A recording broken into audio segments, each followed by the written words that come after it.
ایک بادشاہ نے اعلان کیا کہ آج میری عنایتوں کا دریا جوش میں ہے، میں خوب عطا کروں گا۔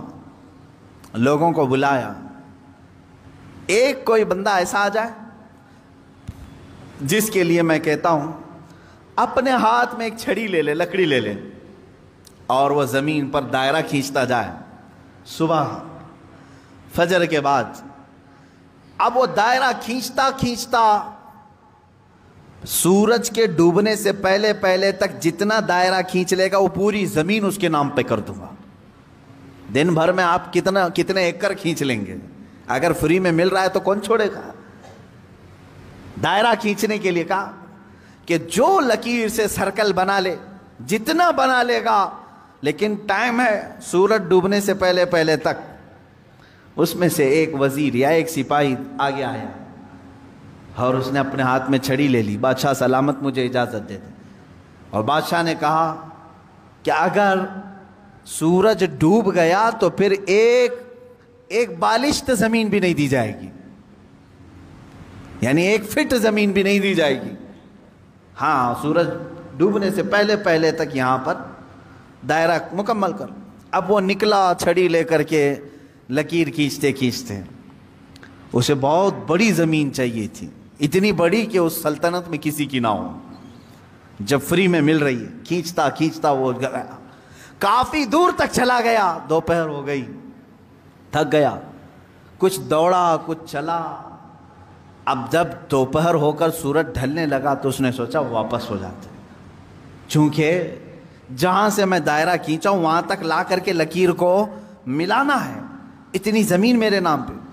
اب واپس ہوا، اب یہ کتنے کلومیٹر کی زمین گھیرا تھا واللہ عالم۔ دوڑا تھا اس نے صبح سے لے کر دوپہر، نہ کھانا ہے نہ پانی ہے، دوڑ رہا تھا۔ دوڑتے دوڑتے سورج پیلا ہو گیا، عصر کا وقت آ گیا۔ اب اس نے دیکھا کہ بادشاہ کا محل اور سپاہی سب قریب نظر آ رہے ہیں، دل میں ٹھنڈک ہو گئی، میں پہنچ جاؤں گا سورج کے ڈوبنے سے پہلے پہلے، میرے بگننگ پوائنٹ جو ہے جہاں سے سٹارٹ ہوا تو وہاں تک پہنچنا ہے مجھے۔ لیکن تھک گیا تھا، اعضا جواب دے رہے تھے، نڈھال ہو گیا، شاید آدھا کلومیٹر یا 1 کلومیٹر باقی رہ گیا ہوگا، چلنے کی سکت نہیں رہی۔ لیکن باہر سے وہاں سے لوگ آوازیں دے رہے تھے، بہت لمبی زمین تو نے گھیرا ہے، اتنی بڑی زمین کسی کو نہیں ملی سلطنت میں، آ جا دوڑتے ہوئے۔ کچھ لوگوں نے ہمت دکھائی، حوصلہ دلایا، دوڑا اور تیزی سے دوڑا، پھر دوڑا، سورج ڈوبنے کے بالکل پاس میں آ گیا، سورج غروب ہونے کے لیے بس آدھا سورج اندر جا چکا تھا، اور اس کا پوائنٹ جہاں سے شروع کیا تھا وہ بھی قریب نظر آ رہا تھا، وہ بھی قریب نظر آ رہا تھا۔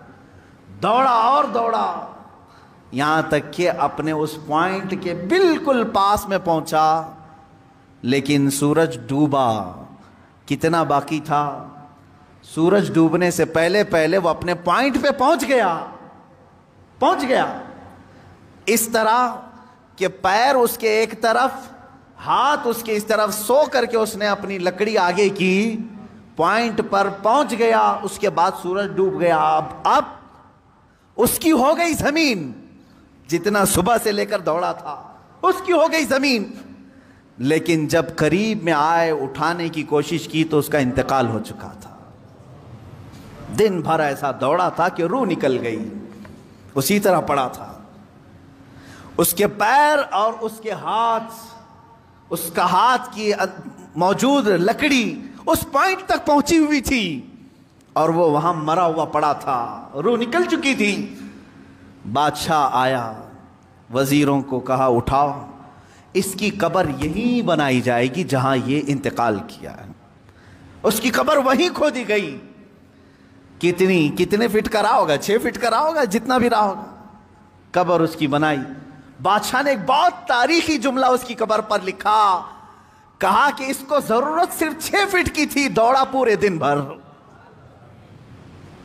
اس کو اتنی ضرورت تھی، اور دوڑا اتنا کہ اپنی موت کے منہ میں چلا گیا، موت کے منہ میں چلا گیا۔ یہی ہماری زندگی ہے آج، تقریباً اسی کی طرح ہم بھی کر رہے ہیں۔ اتنا دوڑ رہے ہیں پتہ ہی نہیں چلتا کہ کہاں موت آ گئی. تمہیں ان تمام چیزوں کی ضرورت ہی نہیں تھی جس کے پیچھے پڑے ہوئے ہو. سب تو اللہ نے لکھ کر کے بھیجا ہے. ارے میاں تم اپنی ماں کے پیٹ میں 100 دن کے نہیں تھے, تب اللہ نے فرشتوں کو بھیج کر کے لکھوا دیا, اسے اتنا رزق لکھ دو, اسے اتنے اولاد لکھ دو, اسے اتنی خوشبختیاں لکھ دو, سب لکھا جا چکا ہے. جو ملنا ہے اس پر ہم پوری زندگی کیوں داؤ پر لگائیں؟ ہمیں تو اس مولا کو راضی کرنے کے لیے زندگی خرچ کرنی چاہیے. ہم وہ نہیں کر سکے. کچھ لوگ ایسے ہیں جن کو منانے میں تمہیں برسوں لگ جاتے ہیں, وہ نہیں مانتے ہیں. ہوتا ہے اسے. آپ اچھا کام کر کے, انہیں سلام پہنچا کر کے, انہیں تحفے دے کر کے منانے کی کوشش کرتے ہیں, نہیں مانتے کچھ لوگ. ہائے افسوس, میرا مولا تو صرف ایک ہی سجدے میں مان جاتا ہے, ایک سجدے میں مان جاتا ہے. یہ نہیں معلوم ہے بندوں کو. افسوس ہے کہ جسے بہت جلدی منایا جا سکتا تھا اسے چھوڑ کر ہم دنیا کو منانے میں لگ گئے. آپ پوری زندگی کا اگر تجزیہ کریں تو میں آپ کو بتاتا ہوں, ساری چینجز آپ نے صرف اور صرف دنیا والوں کے لیے کر لی. اپنے آپ میں ساری چینجز آپ نے دنیا کو دیکھا, یہ بہت فیشن کر رہی ہے, اور اس طرح سے اگر میں کپڑے پہنوں تو یہ مجھے عزت سے دیکھیں گے, نہیں پہنوں گا تو مجھ سے دور ہو جائیں گے. فیشن چل رہا ہے, پینٹ ادھر سے پھاڑنا ہے, ادھر سے پھاڑنا ہے, پہننا ہے. تو تم نے صرف اور صرف ان کا دل رکھنے کے لیے, ان کے سامنے اپنا سٹیٹس رکھنے کے لیے اپنے آپ کو چینج کر لیا. شیطان ہے وہ جو تمہیں عیاشی کی طرف لے جاتے ہیں انسانوں کی شکل میں. قرآن پاک میں آپ نے نہیں سنا, اللہ رب العزت نے فرمایا من الجنتی والناس, یعنی وسوسے ڈالنے والے جو شیاطین ہوتے ہیں وہ جنات میں سے بھی ہوتے ہیں, انسانوں میں سے بھی ہوتے ہیں. شیاطین الانس والجن, قرآن میں یہ بھی آیا ہے. انسانوں میں بھی شیطان ہوتے ہیں, جنات میں بھی شیطان ہوتے ہیں. انسانوں میں کیسے؟ تمہارے دوست کی شکل میں آئے گا, کبھی تمہیں پتہ بھی نہیں چلے گا, اور وہ تمہارا ذہن ڈائیورٹ کر رہا ہوگا, تمہیں بھٹکا رہا ہوگا, اور اس کی باتوں پر تم نے اپنے آپ کو بدل لیا. ایک مسئلہ میں آپ کو بتا دوں, شریعت کا مسئلہ, اس سے آپ اندازہ کریں کہ ہم کس قدر شیطان کی پیروی کرتے ہیں اور کتنی جلدی ڈائیورٹ ہو جاتے ہیں. ہمیں منانا چاہیے تھا اللہ کو, کیونکہ وہی ہماری منزل ہے, وہی ہمارا مقصود ہے, لیکن ہر دن ہر لمحے ہم ڈائیورٹ ہوتے جاتے ہیں. اب مسئلہ جو میں بتا رہا تھا وہ یہ ہے, 2 مسئلے میں بتاتا ہوں. ایک نماز کا, ایک وضو کا ہے. اکثر لوگوں کی یہ شکایت بھی میرے پاس آتی ہے, استنجا کر کے آئے, پیشاب کر کے باہر آئے, وضو کرنے کے لیے بیٹھے تو ایسا لگ رہا ہے کہ قطرہ ٹپک رہا ہے, یا پیشاب کا قطرہ پھر سے نکل گیا. ایسے کئی لوگوں کو ہوتا ہے. پھر گئے وہ, پھر دھو کر کے آئے, پھر لگا کہ نہیں پیشاب کا قطرہ نکل رہا ہے. یہ اطمینان نہیں ہوتا کچھ لوگوں. حالانکہ استنجا کریں آپ, پورا اس میں استبرا ہے, یعنی کھانس کر کے ہو یا اٹھ کر کے, بیٹھ کر کے, پیر کو موڑ کے, کسی بھی طرح سے آخری قطرہ نکال دیں, یہ ٹھیک ہے. لیکن اس کے بعد آپ وضو کرنے کے لیے آئے, تب یہ وسوسہ آ رہا ہے, پیشاب کا قطرہ نکلا, پیشاب کا قطرہ نکلا. اب کیا حکم کیا ہے آپ کے لیے؟ ایک نمبر 1 یہ وضو کا مسئلہ, اس کا بھی حکم میں بتاؤں. دوسرا مسئلہ سن لیں, نماز. 4 رکعت ظہر کی پڑھنے کے لیے کھڑے تھے, یا 4 رکعت عصر یا عشاء کی, 2 رکعت پڑھے, تیسری رکعت میں کھڑے ہوئے تھے. اب شک ہونے لگا کہ یہ دوسری ہے کہ تیسری ہے. تیسری میں کھڑے تھے, یہ شک ہونے لگا یہ چوتھی ہوگی کہ تیسری ہوگی. ایسا ہوتا ہے بہت سارے لوگ. نماز کا ایک مسئلہ یہ ہے. آپ وضو کا ہے, دونوں کا حکم کیا ہے اس سے میں آپ کو اپنی زندگی کے متعلق بتاؤں گا. پہلا والا جو مسئلہ ہے پیشاب کے قطرے کا, پہلی مرتبہ ایسا کبھی ہوا ہے تو جاؤ دھل لو. ایک بار ایسا ہوا کہ پیشاب کا قطرہ ٹپکا ہے یا لگ رہا ہے, جاؤ دھل کے آ جاؤ. پھر ایک مرتبہ ایسا ہوا ہے کہ وضو کرنے بیٹھا ہوں, ایسا لگا کہ پیشاب کا قطرہ ٹپک گیا, جاؤ دھل کے آؤ, اور اتنا حصہ جہاں کپڑے میں لگا اس کو بھی دھل لو. تیسری مرتبہ بھی ایسا ہوا ہے, دھل لو.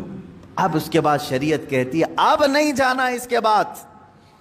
اب وضو کے لیے اگر بیٹھو گے تمہیں لگ رہا ہے کہ پیشاب کے قطرے ٹپک رہے ہیں, ٹپکنے دو. تم پانی لے لو ایک چلو میں اور اس جگہ پر چھڑک دو پانی. پانی وہاں پر اس کپڑے کے اوپر چھڑک دو. کیوں؟ اس لیے کہ کہا گیا ہے کہ بعد میں اگر تمہیں وسوسہ بھی آنے لگے تو یوں سمجھ لو یہ پیشاب کا قطرہ نہیں بلکہ میرا چھڑکا ہوا پانی ہے, میرا چھڑکا ہوا پانی. اچھا ایسا کیوں کرایا گیا؟ شک تو ہو رہا ہے. سنیں فقہائے کرام نے فرمایا اے بندے تجھے عبادت اللہ کی کرنی ہے. کس کی کرنی ہے؟ اللہ کو راضی کرنا ہے. اور یہ جو وسوسے آ رہے ہیں تجھے یہ شیطان کے ہیں. اگر تو بار بار اٹھ کر کے دھونے کے لیے چلا جائے گا تو بات یہ ہوگی کہ تو شیطان کی پیروی کر رہا ہے اللہ کو چھوڑ کر کے. یہاں شریعت نے یہاں تک کہا کہ شیطان کی پیروی ہو جائے گی اگر کثرت سے تو کرنے لگ گیا. جب شیطان وسوسہ ڈالا اٹھ گئے, جب شیطان شک ڈالا پھر اٹھ گئے. بار بار اگر خیال آ رہا ہے تو اس پر عمل کرنا جائز نہیں.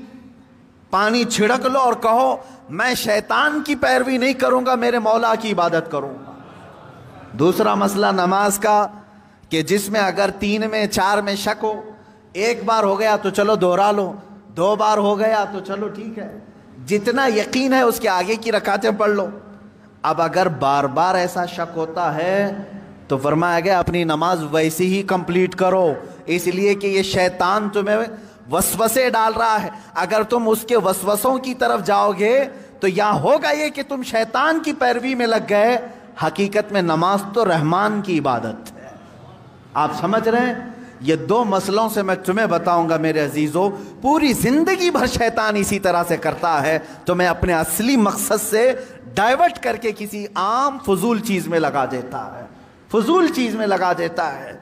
اسی لیے اب جیسے کسی نے اپنے پورے گھر کی فکر میں, اپنی جائیداد کی فکر میں پوری زندگی ختم کر دی, اسے معلوم ہی نہیں کتنے دن رہنے والا تھا, کتنی عمارتیں بنا رہا ہے, کتنی چھتیں قائم کرے گا. اے بندے تیری زندگی لمبی سے لمبی جاتی تو 70-80 سال کی, تو بنا ہی رہا ہے 30-40 سال کی عمر میں. بچے ہیں تیرے پاس 25-30 سال, ان 25-30 سالوں کے لیے تو نے اپنی پوری زندگی جھونک دی, صحت و طبیعت سب برباد کر ڈالی. لیکن جہاں 100 سال سونا ہے کہ 200 سال کہ 500 سال کہ 1000 سال, ہمیں معلوم نہیں قبرستان میں کتنا سونا ہے, وہاں کے لیے بندہ ایک رات کی بھی عبادت کرنے کو تیار نہیں, ایک تسبیح گھمانے کو بھی تیار نہیں, وہاں کی عمارت تیار کرنے کو بندہ تیار نہیں. یہ شیطان ڈائیورٹ کر چکا ہے تمہیں. تمہاری اصلی منزل تو وہ تھی, تمہیں لگا دیا کسی اور کام میں, تمہیں لگا دیا کسی اور کام میں. عزیزان گرامی, اسی لیے تو شاعر نے کہا تھا آگاہ اپنی موت سے کوئی بشر نہیں, سامان 100 برس کا ہے پل کی خبر نہیں. 100 برس کے پلان ہے پل کی خبر نہیں. تو شیطان اس طرح سے جو ہر زندگی میں ڈائیورٹ کرتا ہے. اب میں آپ کو بتاؤں ایک چیز, جن چیزوں کو ہم سمجھتے ہیں کہ یہی کل ہے دنیا میں, نوجوان یہ سمجھتا ہے کہ ایک خوبصورت لڑکی مل جائے پوری زندگی ہے. دیکھو اسی پر تو شعر و شاعری کرتا ہے, اسی پر تو پوری محبت کے نغمے گاتا ہے, اسے معلوم نہیں کتنے دن کی عائش ہے. اور کچھ لوگ یہ سمجھتے ہیں کہ مال گاڑی کار بنگلہ ہو جائے یہی سب کچھ ہے. تقریباً انہی میں ہم سب دوڑ رہے ہیں, انہی میں ہم دوڑ رہے ہیں.